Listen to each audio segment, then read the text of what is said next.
ചെറുതും വലുതുമായിട്ടുള്ള 11 പാർട്ടികളാണ് LDF. അതുപോലെ തന്നെ ചെറുതും വലുതുമായിട്ടുള്ള 11 പാർട്ടികളാണ് UDF. ഇവര് ഒരു സ്ഥാനാർത്ഥിയെ നിർത്തും 20-ക്കെതിരായിട്ട്. ഇവർക്ക് തനിയെ നിൽക്കാനായിട്ടുള്ള ധൈര്യമില്ല. 2021 നേരിടാനായിട്ടുള്ള ധൈര്യം LDF-നും UDF-നും ഇല്ല. കഴിഞ്ഞ തവണ അവരെന്ത് ചെയ്തു? കിഴക്കമ്പലം പഞ്ചായത്തിലെ കുമ്പനോടില് LDF സ്ഥാനാർത്ഥി അമ്മിണി ഫോട്ടോ സഹിതം കൊടുത്തു. ഇപ്പുറത്ത് നോക്കുമ്പോ കണ്ടില്ലേ കിഴക്കമ്പലത്ത് രൂപപ്പെട്ട പുതിയ ചിഹ്നം.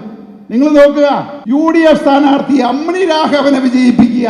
ഇപ്പുറത്ത് നോക്ക്, LDF സ്ഥാനാർത്ഥി അമ്മിണി രാഘവനെ വിജയിപ്പിക്കുക. നാണമില്ല ഇവർക്ക്. ഇവരാണ് പറയുന്നത് ദേശീയ പാർട്ടിയാണെന്ന്. എന്ത് ദേശീയ പാർട്ടി?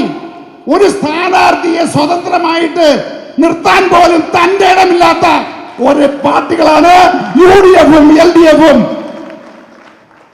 ഇനി വേറൊരു തന്ത്രമാണ്. കിഴക്കമ്പലത്ത് 4 വാർഡുകളിൽ, അവിടെ 3-ാം വാർഡില് വെലങ്ങ് വാർഡിൽ നിന്നുള്ള ഒരു കള്ളുകുടിയെ കൊണ്ടുവന്ന് UDF സ്ഥാനാർത്ഥിയാക്കി. ഈ കള്ളുകുടിയുടെ ഷാപ്പിലുള്ളവർക്ക് മാത്രമേ അറിയൂ, നാട്ടിൽ വേറെ ആർക്കും അറിയില്ല. അതാണ് അഡ്ജസ്റ്റ്മെന്റ് സ്ഥാനാർത്ഥി എന്ന് പറഞ്ഞു കഴിഞ്ഞാൽ, ആ വാർഡിൽ ആരും അറിയാത്ത ഒരു സ്ഥാനാർത്ഥിയെ ഒരു 15 കിലോമീറ്റർ 20 കിലോമീറ്റർ അകലെ നിന്ന് കൊണ്ടുവന്ന് നിർത്തും. എന്നിട്ട് അവന്റെ പേരിൽ ഒരു ഫ്ലെക്സ് അടിക്കുകയോ ഒരു പോസ്റ്റ് അടിക്കുകയോ ചെയ്യില്ല. അപ്പൊ എന്ത് ചെയ്യും? UDF നമ്മുടെ സ്ഥാനാർത്ഥി ഇല്ല. അപ്പൊ UDF-കാരെന്ത് ചെയ്യും? 2020-യോടാണ് കലിപ്പ് മുഴുവൻ. അപ്പോ LDF വോട്ട് ചെയ്യും.